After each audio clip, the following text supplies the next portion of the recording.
¿Qué ocurre en el cerebro de un violinista cuando se equivoca? Puede parecer solo una nota desafinada, pero en realidad dentro del cerebro se activa todo un sistema de monitoreo, predicción, corrección y ajuste. Lo fascinante es que ahora lo hemos podido ver con electroencefalografía y entender cómo ocurre en tiempo real. Y es que el violín es uno de los instrumentos más difíciles que existen. No tiene trastes, no tiene teclas. Todo depende del oído, la memoria muscular y una precisión milimétrica. Y, sin embargo, los violinistas consiguen tocar perfectamente afinados. Incluso cuando cometen errores, los corrigen automáticamente en cuestión de milisegundos. Y eso es porque su cerebro está un paso por delante. Hace solo unas semanas se publicó un nuevo estudio científico en la revista Neuroimage, una de las más prestigiosas del mundo de la neurociencia. Un artículo que explora qué ocurre en el cerebro de los violinistas cuando detectan errores de entonación y todos los procesos que llevan a su corrección. ¿Y por qué os estoy contando esto? Pues porque soy el primer autor del estudio. Una investigación que llevé a cabo durante buena parte de mi doctorado como parte de un proyecto conjunto entre el Grupo de Investigación en Tecnologías Musicales de la Universidad Pompeu Fabra y el Grupo de Neurociencias Cognitivas BrainLab de la Universidad de Barcelona. Y que por fin, tras años de duro trabajo, capitalismo, ahorro y trabajo duro, el 9 de julio, el día de mi cumpleaños además, Neuroimage nos escribe y nos comunica que después del largo proceso de revisión, nuestro artículo ha sido aceptado. Así que hoy te voy a contar todo lo que descubrimos, cómo lo hicimos y qué significa para entender la música, el cerebro y el violín. No dejes que te lo cuenten otros. Si quieres conocer esta investigación de primera mano, no hay mejor lugar que este canal. Bienvenidos a Biomusicology.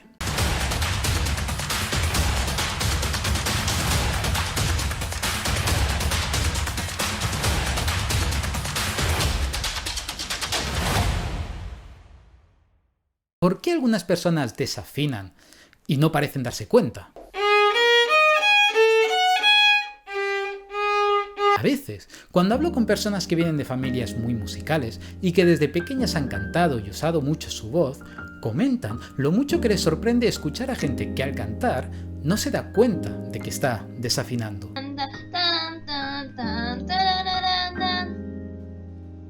Pero, siendo honestos, esta parece ser la realidad de la mayoría de personas en nuestras sociedades modernas, incluyéndome a mí. Y es que, incluso dedicándote a la música, tocar o cantar afinado sigue siendo una tarea ardua para muchas personas. Se dice popularmente que alguien que no se da cuenta de que desafina tiene mal oído, o, como se le llama en inglés, tone deafness, sordera al tono. Sin embargo, salvo algunos casos muy particulares, la mayoría de personas no tienen ningún problema en el oído, ya que son perfectamente capaces de identificar errores de afinación cuando los cometen otros.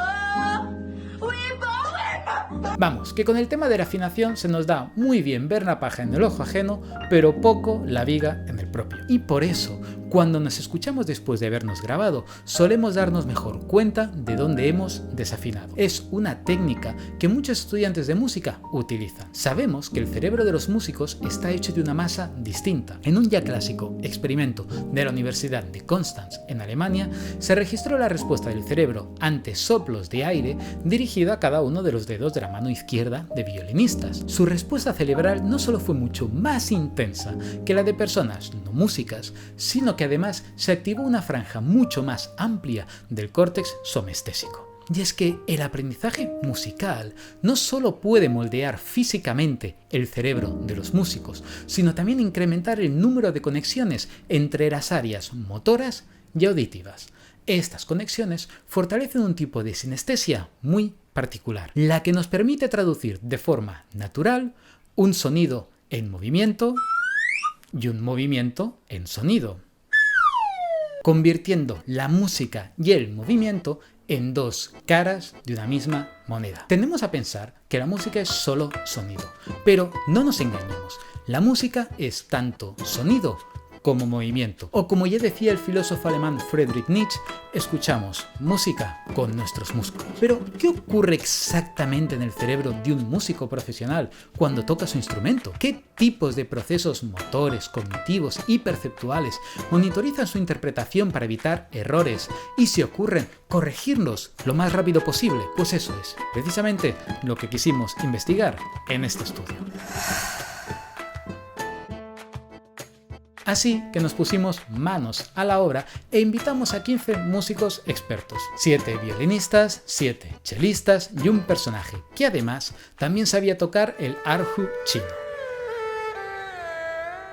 Un personaje al que tengo en mucha estima. Estos músicos se sometieron a la agradable tortura de llenarles la cabeza de electrodos y pringársela con gel conductor para poder medir la respuesta eléctrica de su cerebro mientras tocaban el violín. Les dimos un violín y les pedimos que lo tocaran en una posición similar a un cello, sujetándolo entre las piernas. Les pusimos auriculares y orejeras de obra para aislarles completamente del sonido exterior. ¿Y para qué era todo esto? Te estarás preguntando. Pues ahora te lo explico. Pero antes, por favor, si te está gustando este contenido, considera darle like al vídeo y suscribirte. Tu apoyo sincero es lo que me permite seguir adelante en YouTube, a pesar de ser un canal pequeño y con tan pocas visitas. Si queremos estudiar los procesos de monitoreo de errores en el cerebro de los músicos, lo primero que necesitamos es que cometan errores.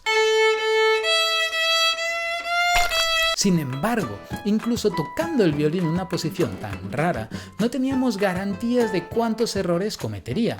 Puede que algunos pillaran rápido la técnica y apenas se equivocaran, y ahí nos quedamos sin datos. Así que atentos a lo que hicimos. Los músicos se escuchaban a sí mismos a través de unos auriculares que reproducían el sonido de su violín captado por un micrófono. Y mientras tocaban felizmente, nosotros, mediante un software, les manipulábamos en tiempo real algunas de las notas. Es decir, aunque tocaran la nota correcta, nosotros, que somos un poco cabrones, se la desafinábamos digitalmente para que creyeran que habían cometido un error. Así podíamos observar cómo reaccionaba su cerebro a errores que no eran reales, pero sí percibidos como tales. Por eso necesitábamos las orejeras de obra y que tocaran el violín lo más lejos posible de su cabeza, para evitar que notaran que el sonido real no coincidía con la desafinación que oían por los auriculares. Hicimos más de 10 pilotos con violinistas profesionales para comprobar si eran capaces o no de distinguir entre un error propio y una manipulación nuestra. Cuando vimos que conseguíamos engañarles al 100%, sabíamos que estábamos listos. De hecho, más adelante hicimos un análisis para ver si la actividad eléctrica del cerebro era distinta entre errores reales y errores manipulados, y encontramos que era igual. Es decir, engañamos no solo a los músicos, sino también a su cerebro. Un monitor frente a los participantes les mostraba una partitura.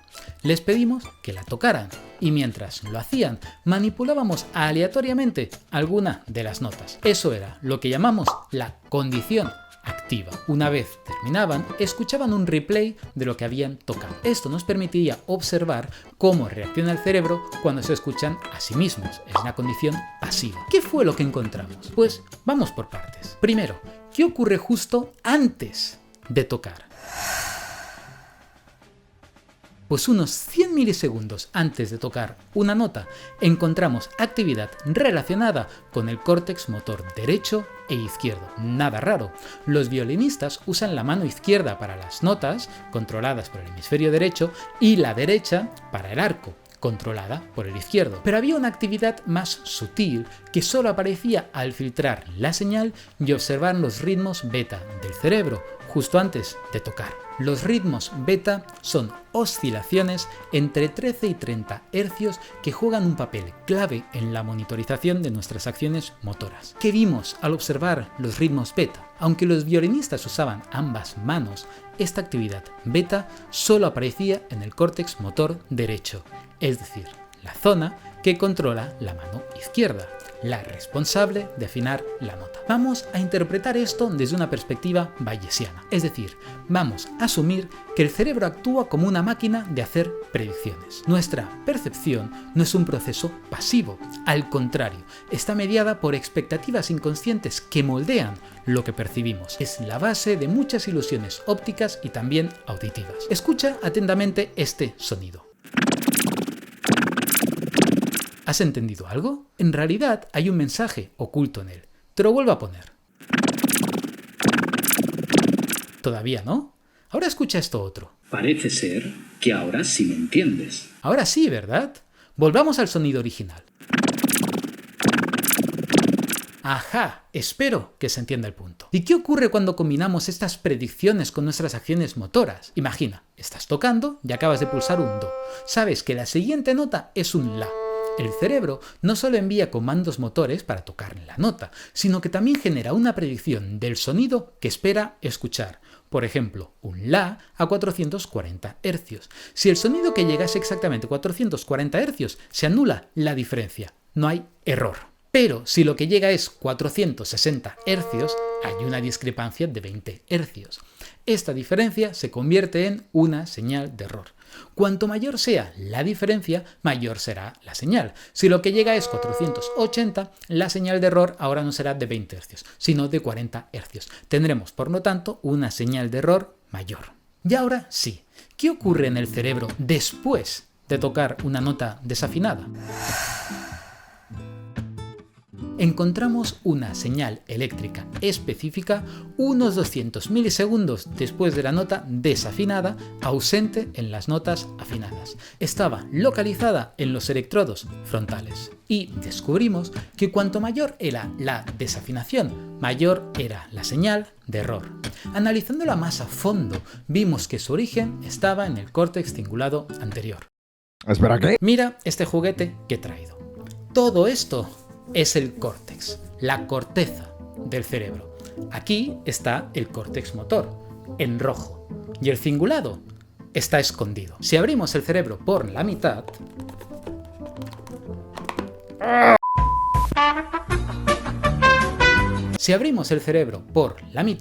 lo vemos aquí dentro, en naranja.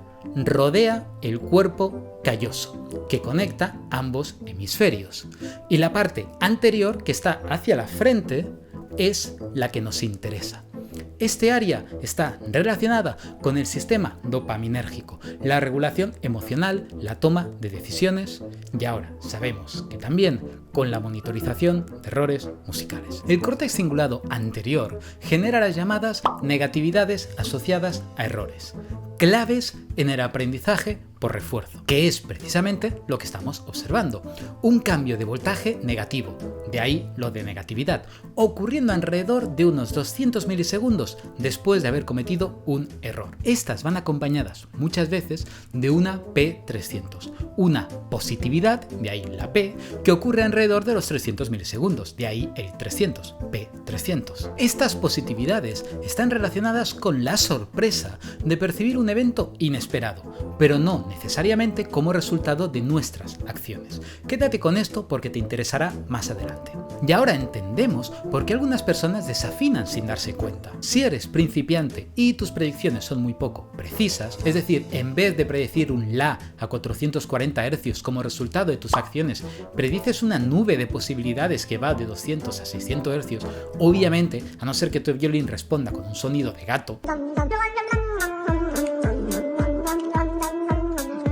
la señal de error que se genere en tu cerebro será mínima o inexistente. De hecho, estudios previos con piano mostraron que pianistas novatos no presentan negatividades asociadas a errores cuando los experimentadores les desafinaban de manera artificial algunas de las notas que tocaban, pero sin embargo sí que mostraban una P300, es decir, se dan cuenta de que hay algo que va mal, lo identifican, pero no la asocian a algo resultado de su acción. Falta un sistema predictivo bien afinado.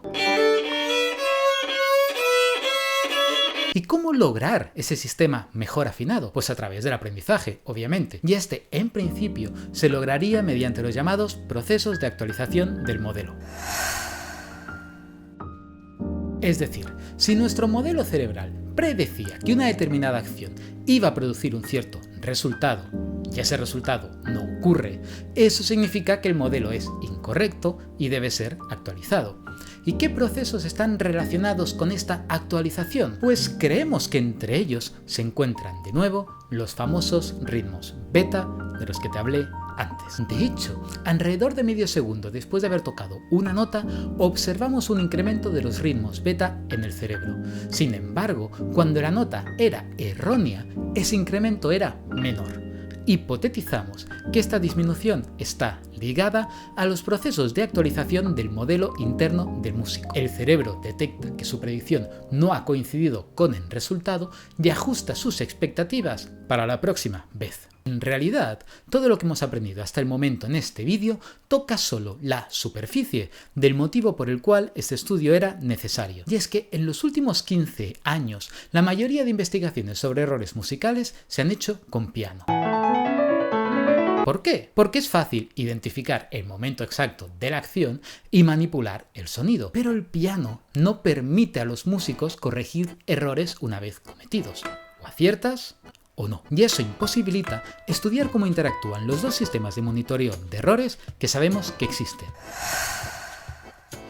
Un sistema de aprendizaje basado en errores que hemos estado viendo, regulado por el córtex frontal y el sistema dopaminérgico, y otro que involucra tanto el córtex parietal así como el cerebelo, que suele regular el aprendizaje implícito, inconsciente y más ligado al ajuste fino. Como por ejemplo, cuando mueves el volante del coche para no salirte de la carretera, así como cuando desafinas una nota en el violín y mueves ligeramente el dedo hasta llegar a la nota correcta. Esos procesos ligados a este segundo sistema muy importante para el aprendizaje de cualquier instrumento musical no se pueden observar realizando estudios en pianistas. ¿Y qué es lo que encontramos? Pues una nueva negatividad parietal no reportada antes en ningún estudio que ocurre alrededor de los 340 milisegundos. La llamamos N340 y que también crece en función del tamaño del error. Pero aquí viene lo interesante. Cuando los errores se corregían rápidamente, la negatividad frontal era muy alta y la parietal baja. Pero cuando los músicos tardaban en corregir, ocurría lo contrario. La negatividad frontal era muy baja, lo que podría ser indicación de que no habían sido conscientes de haber cometido un error o existía mucha incertidumbre ante el mismo, pero la parietal era muy alta. En el artículo defendemos que esto sugiere la existencia de dos sistemas de monitorización. Uno rápido, mediado por el córtex frontal medial, que actúa cuando hay alta certeza de que has cometido un error, y otro lento, mediado por el córtex parietal posterior, que en situaciones de incertidumbre su rol es acumular evidencia de que se ha cometido un error antes de corregir la nota. Así que, si lo piensas bien, en este estudio hemos podido observar un ciclo completo de procesamiento en el cerebro de los músicos. Antes de tocar, el cerebro prepara el movimiento. Pero no solo eso, también prepara las expectativas sobre el sonido que va a escuchar. Durante la ejecución, el cerebro compara lo que escucha con lo que se esperaba. Si coinciden, todo bien. Si no, salta una señal de error. Después del error, se activa una red de regiones cerebrales que ayudan a corregirlo, algunas rápidamente y otras más lentamente y de forma acumulativa. Y, finalmente, cuando la predicción falla, el modelo interno se actualiza para mejorar la próxima vez. Es decir, tocar música y afinar correctamente no es solo cuestión de oído o de técnica. Es una danza constante entre predicción, percepción, corrección y aprendizaje. Un sistema en bucle que ajusta su modelo del mundo en cada nota. Y ahora te estarás preguntando, oye, ¿no había una condición pasiva? ¿Esa en la que los músicos no tocaban el violín y tan solo se escuchaban a sí mismos? ¿Qué fue lo que vimos allí? Pues exactamente lo mismo. Los mismos procesos cerebrales de detección de errores. ¿Y por qué? ¿Recuerdas lo que hablamos antes sobre la sinestesia auditivo-motora? Para nuestros músicos, ver su cerebro mientras escuchaban sus propias grabaciones era casi idéntico a cuando las estaban tocando en tiempo real. Las mismas señales con algunas pequeñas diferencias. Por ejemplo, en esta condición, las señales no estaban tan perfectamente alineadas con el momento exacto de la corrección. Eso nos dice mucho sobre el tipo de cerebro que desarrolla un músico experto y sobre cómo la música no se limita ni a los dedos ni a los oídos, sino que transforma profundamente la forma en la que percibimos actores. actuamos y aprendemos. Y eso es todo lo que quería contaros sobre este estudio. Quiero terminar enfatizando que lo más valioso del artículo no es solo lo que se ve, sino todo el trabajo de ingeniería detrás para diseñar un protocolo único en el mundo. Uno que nos ha permitido realizar un estudio con violinistas de una manera que muchos consideraban imposible. Así que por eso estoy profundamente agradecido a todas las personas que lo hicieron posible. Mis coautores, supervisores, los que me acompañaron en los momentos difíciles del doctorado y, sobre todo, los 15 voluntarios que dejaron casi 3 horas de su tiempo en el laboratorio. Muchísimas gracias a todos. Un saludo y hasta